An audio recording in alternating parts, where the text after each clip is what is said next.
Arratsaldeon eta ongi etorri bertan berri albistegira. Gaur otsailaren 16 da, asteazkena. Hauek dira Iruñerriak eta Nafarroak utzitako albiste nagusienak. Oronoz mugaireko aldaketa lekua 727.000 euroko aurrekontuarekin Europako Next Generation Funtsen bitartez finantzatuko da. Autoarekin amildegi batetik erorita 21 urteko gazte bat hilda baztanen. Guztira 1.712 personak eskubide sozialen laguntza eskatu dute 2021ko aldi baterako lan erregulazioko egoera konpentsatzeko. Lab sindikatuak Nafarroko osasun sistema publikoren egoera konpontzeko presazko neurriak eskatu ditu parlamentuan. Nafarroko enpresen 80% inguruk deskarbonizazio planak egiteko asmoa dute garapen ekonomikoak egindako txosten baten arabera.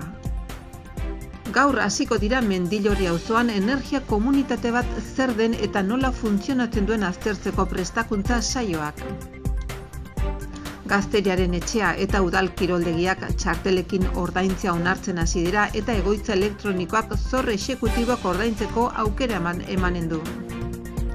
Errege pitoi sugea atzeman du Guardia Zibilak Iruñerriko etxebizitza batean. Kultur Departamentua 2020ko Bianako Printzia saria zabaltzeko proiektua den Carlos Canovasen Estratos liburua argitaratu du.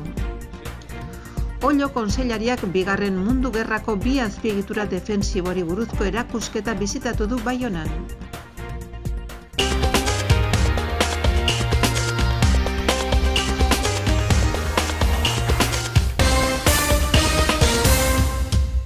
Oronoz mugaireko aldaketa lekua 727.000 euroko aurrekontuarekin Europako Next Generation Funtsen bitartez finantzatuko da.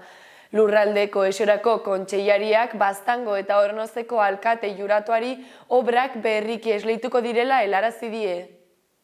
Oronoz mugaireko trukagailu berria 727.000 euroko inbertsioarekin Europako Next Generation Funtsen bidez finantzatuko da. Horrela iragarri du Baztanen Bernardo Zirizan lurraldeko esorako kontseilariak. Trukaketa egingo den lekura egindako bizitan. Joseba Otondo alkatea, Berta Miranda Garraio eta mugikortasun jasangarriaren zuzendari nagusia eta Jorge Oteiza Oronoz mugaireko zinpeko alkatea ondoan zituela. Espazio berriak 3 autobus aldi berean aparkatzea eta aparkaleku publiko gisa 21 plazako gune bat egokitzea ahalbidetuko du. Baztan bidaso eskualdeko puntu neuralgiko batean kokatuko da eta zonaldeko garraio publikoko joan etorriak erraisten eta bidez segurtasuna hobetzen lagunduko du.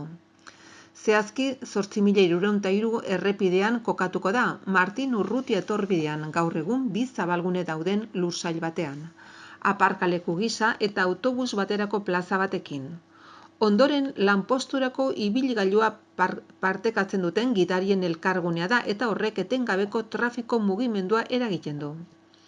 Gainera, mediku konsultategitik metro gutxira dago eta beraz, paziententzako tokiak daude. Horrek guztiak esan nahi du une jakin batzutan ez dagoela leku nahikorik garraio publikoa gelditzeko, ez da inplikatutako ibilgailuen maniobrak segurtasunez egiteko ere. Erabiltzaileen segurtasuna hobetzeko helburuarekin bai garraio publikoarena, bai aparkalekuarena, bai paseko tokiko trafikoarena proiektua 2 plataformatan banatzen da erabilerak independizatzeko. Autobusen aparkaleku eta maniobretarako gune bat eta aparkaleku publikorako bertze bat, 2 eremuak espaloi perimetralek bereziko dituzte. Trukagailuaren eremurako 1.500 metro karratu inguruko azalera aurreikusten da 3 darsena aurreikusi dira. Une jakin batzuetan 3 autobus izango baitira. Ibilgailu hoientzako aparkalekuek 8 metro inguruko zabalera eta 12 metroko luzera izango dute. Nasek ere 12 metroko luzera eta 3 metroko zabalera dute. Eta era guztietako erabiltzaileen irisgarritasuna eta mugikortasuna ahalbidetzen dute. Autoarekin amildegi batetik erorita 21 urteko gazte bat hilda Baztanen. Arraiozko 21 urteko gazte bat astearte arratsaldean hilda 4.453 errepidean izandako zirkulazio istripu batean gidatzen zuen todoterreno erako ibilgailuak altzadatik irten eta amildegi batetik behera erori da errekaraino. Gertakaria 6 laurden gutxiak aldera gertatu da Orabideko errepideko 2. kilometroan, foruzaingoak jakinarazi duenez. Gazteak gidatzen zuen Suzuki markako ibilgailua bidetik atera zen eta 150 tamar 200 metro amildegi batetik behera erori zen erreka bateraino. Galtzadatik kanpoko zuaitzek ibilgailua gelditu zuten, baina gidaria larriki zauritua geratu zen. Oronoz parkeko suhiltzaileak eta inguruko mediku taldea bertaratu ziren eta istripua izan zuen gazteari bizkortzeko maniobrak egin zizkioten, baina ez zuten lortu. Guztira 1.712 pertsonak eskubide sozialen laguntza eskatu dute 2021eko aldi baterako lan erregulazioko egoera konpentsatzeko. Emakideen batez besteko zenbatekoa 972,65 eurokoa da pertsoneko eta 1,4 milioitik gorako laguntzak espero dira. Eskubide Sozialetako Departamentuak 1.712 eskabide erregistratu ditu guztira 2021ean aldi baterako enplegu erregulazioko espedientetan egoteagatik prestazioa jaso duten pertsonen diru sarreren galera zuzentzeko laguntza lor ditzaten. Eskaera horietatik orain arte izapidatutakoaren 80% onartu dira. 972,75 euroko batez besteko zenbatekoarekin. Gainera, kalkuluen arabera, laguntza horietara bideratuko den guztizko zenbatekoa 1.400.000 milioi eurotik gorako izanen da. LAB sindikatuak Nafarroako osasun sistema publikoaren egoera konpontzeko presazko neurriak eskatu ditu parlamentuan. LAB sindikatuak Nafarroko osasun sistema publikoko langileak eta herritarrak pairatzen ari diren egoera arintzeko hainbat aldarrikapen aurkeztu ditu Nafarroko parlamentuan.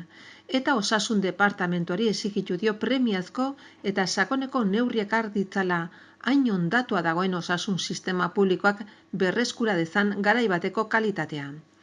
LABek ezinbestekotzat jotzen du behar diren neurriak behingoz hartzea osasun eremu publikoan eta ildo horretan, Osasun Departamentuak legegintzaldi osoan erakutsi duen geldotasuna kritikatu du, ez baitu neurri zuzentzaile bakar bat ere ezarri pandemiaren aitzakiapean. LAB sindikatutik oinarrizko osasun laguntzarako aurrekontu egokia onartzea eskatzen du, aurrez aurreko arretara itzultzeko eta profil profesional berriak txertatzearen aldeko apustu eginez, herritarrek behar duten arreta bermatzeko eta osasun etxetako profesionalen gehiegizko lan karga arintzeko. Nafarroako enpresen 80% inguruk deskarbonizazio planak egiteko asmoa dute garapen ekonomikoak egindako txosten baten arabera. Irujo kontseilariak adierazi duenez, departamentuak enpresei prozesu horietan lagunduko die deskarbonizazioari buruzko laguntzak eta planekin. Nafarroko enpresen 87,75 energia kontsumoa eta berotegi efektuko gasen emisioak murriztuko dituzten deskarbonizazio planak egitea aurre ikusi dute. Hala, ondorioztatzen da Nafarroko industriaren energia kontsumoen analisi txostenetik. Garapen ekonomiko eta enpresarialeko departamentuak atzo goizean aurkeztu du lana eta ekitaldi horretan Irujo kontseilariak adierazi duenez, Nafarroko gobernuak enpresei lagunduko die deskarbonizazio prozesuetan, laguntzak eta ekintza planak emanez. Gaur hasiko dira Mendillorri auzoan energia komunitate bat zer den eta nola funtzionatzen duen aztertzeko prestakuntza saioak. Bertaratzen direnen artean inkestak egingo dira erkidego berriaren talde eragilearen osaera zehazteko.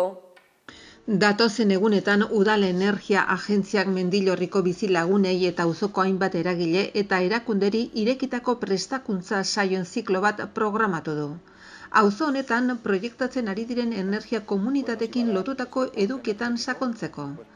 Gainera, saiotan gastu energetikoarekin, autokonsumoarekin eta komunitate energetikoekin lotutako alderdi praktikoak landuko dira. Datu orientagarri gisa egindako autokonsumorako instalazio kolektiboen kopurua 7 aldiz biderkatu da. 2020an instalazio bat izatetik 2021an 7 izatera pasatuz. Gainera 2021an Iruñan teilatuetan instalatutako potentzi fotovoltaikoa bikoiztu eginda aurreko urtearen aldean eta 1233 kilovatio instalatu dira. Antolatutako saioak otsailean eta martxoan izango dira Zibibos Mendillorriko ekitaldi aretoan. 6:30 beti eta sarrera librea asteazken arratsaldean izango da. Lehenbiziko saioa gaur izango da, autokonsumo eta funtzionamendua izango ditu ardatz. Julian Zapata Ruiz Iruñeko Udal Energia Agentziako teknikariak emango du. Hitzaldi guztiak udal langilek eta gaietako espezialistek emango dituzte parte hartzaileak izan daitezen. Gainera bertaratzen direnekin lan egingo da, komunitate berriaren talde eragilaren osaera eta ura garatzeko hurrengo urratsak mugatzen saiatzeko. Gazteriaren etxea eta udal kiroldegiak txartelekin ordaintzea onartzen hasi dira eta egoitza elektronikoak zor exekutiboak ordaintzeko aukera emanez.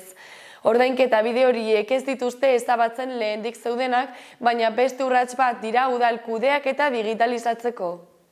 Iruñeko udalak ordaintzeko aukera berriak sartu ditu herritarrek administrazioarekin harreman arinagoa eta erosoagoa izan dezaten.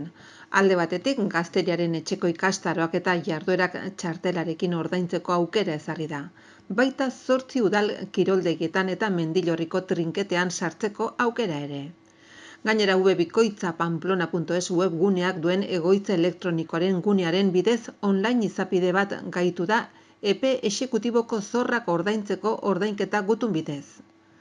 Atzo goizean Maria Etxabarri zerbitzu orokorreko zinegotzi ordezkariak ordainketa aukera berri hoien xehetasunak aurkeztu zituen.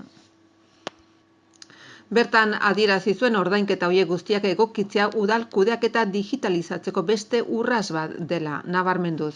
Zerbitzu horiek ezartzearen abantailak bai zerbitzu horiek eskatzen dituztenei begira, bai barnean aukera ematen baitu eskudiruaren erabilera murrizteko lehenengo kasuan eta egoitza elektroniko zabalean ordaintzeko zordunarentzat zorrak betearazpen aldian ordaintzeko tokiak ordutegiak eta bideak bigarren kasuan. Nola nahi ere ordaintzeko bide berriak irekiko dira aurrez aurrekoak ezabatu gabe. Errege pitoi sugea antzeman du Guardia Zibilak Iruñerriko etxe bizitza batean. Guardia Zibilak Nafarroan errege pitoi bat konfiskatu du zehazki Iruñerriko etxe bizitza batean. Horretarako eskumena duten agintarien esku utziz. Aipaturiko animalia 2019ko martxoan sartu zuten espezie exotiko inbaditzaileen Espainiako katalogoan barne. Sugearen nagusiak legeztatu egin nahi zuelako jakin zuten animali horren berri. Guardia Zibilak zabaldu duten ohar baten bidez jakinarazi dutenez. Persona horren etxera hurbildu dira agentek egiaztatu ahal izan zuten metro inguruko pitoi bat zela. Espezie exotikoko inbaditzailea denez ez da konpainiako animalia eta beraz debekatuta dago hoiek edukitzea etxean. Kultura Departamentuak 2020ko Bianako Printzea saria zabaltzeko proiektua den Carlos Canovasen Estratos liburua argitaratu du. Lanak argazkilariak ia 50 urteko ibilbide profesionalean egindako 30 lan baino gehiago biltzen ditu. Quiero recordar que por primera vez el Consejo Navarro de la Cultura... Rebeka Esnaula Kultura eta Kirol Kontseilariak eta Carlos Canovas argazkilariak Estratos, fotografia y palabras izeneko liburua argitaratu dute. Lan hori Nafarroko Kulturaren eta Arten Kontseiluak proposatuta Nafarroko gobernuek urtero ematen duen Biana Printze 2020 sariaren irabazle gisa egindako edapen proiektu baten emaitza da. Bianako Printze erakundea kultur zuzendaritza nagusiak argitaratu duen lan honek agerian jartzen du Casanovasek argazkigintzaren alorrean garatu zuen hainbat urtetako ibilbidea. Irudi bakoitza testuekin, hausnarketekin edo aipamenekin osatuta dago. Bere lanaren ikuspegi zabalagoa eta argazkiak ulertzeko errastasuna eskaintza aldera. Sarituak liburuan egiten duen aipamena da, hartu ditudan irudiekin garatu dudan solasa oso berezia da, nabarmenki misteriotsua. Eta jarraitzen du, hoien bidez nire asmoa da zerbait koherentea eraikitzea gutxienez niretzat zentzua izango duena. Esnaula kontseilariak adierazi du aurkezpenean liburuaren aurkezpena asko zaindu da argitaratzeko unean, irudiek esentzia propioa mantentzen dute argazkilariak bere kabuz hartu eta transmititu nahi izan dituen maitasuna, xehetasuna eta sentimentuak adierazle aldera eta erantsi du horrela bere bizipen esperientzia ikuspegi eta pentsamendura hurbiltzeko aukera dugula, bere ia 50 urteko ibilbideari dagokionez. Estratos, fotografia y palabras lanak bi horriko 94 unitate dakartza irudiak eta gogoeta erako testua barne multzori koherentzia emanez. Halaber, 4 unitate barne hartu dira soilik testuak, testuekin hornitutako argazkiak dakartzatenak. Fotografias que no son izenburupean. Oio kontseilariak bigarren mundu gerrako bi azpiegitura defentsibori buruzko erakusketa bisitatu du Baionan. Memoriaren Nafarroako Institutuak antolatutako hormigoizko mugak erakusketa otsailaren 25 arte zabalik egongo da. Ana Ollo Nafarroko Gobernuko Herritarrekiko Harremanetako Kontseilariak hormigoizko mugak erakusketa bisitatu du. Memoriaren Nafarroko Institutuak erakusketa antolatu du eta Baionan izango da ikusgai otsailaren 28 arte. Kontseilariarekin batera Jacques Pons artxiboko zuzendaria eta Jean-Pierre Mirand mendi planerako eta Nafarroarekiko harremanetarako lehendakari ordea izan dira ekitaldian. Halaber, Memoriaren Nafarroko Institutuko lantaldia ere bertan izan da Josemi Gaston zuzendari buruzela. Hormigoizko mugak Frontiers en Beton frantsesezko bertsioan memoriaren ibilbide bat proposatzen du bigarren mundu gerran eraikitako bi defensa azpiegituren bidez. Harresi Atlantikoa eta Pirinioen gotorleko azpiegituragia ukitu ere egiten dira Bidasoaren ibaiagoan. Era berean, erakusketak Adolfo Hitler eta Francisco Franco bultzatzaileak gotorleku horiek sortzera eraman zituzten motivazio estrategikoak azaltzen ditu, haien erregimenak blindatu nahi bai zituzten.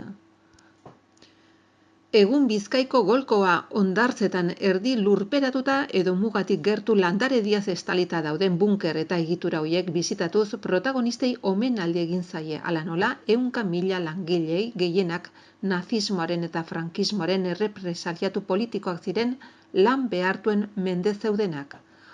Hormigoizko mugak erakusketarekin Memoriaren Nafarroko Institutuak Nafarroko Memoria Historikoaren dokumentu funtsaren zuzendaritza zientifikoaren pean ikertzaileen eta elkarten lanaren berri eman du.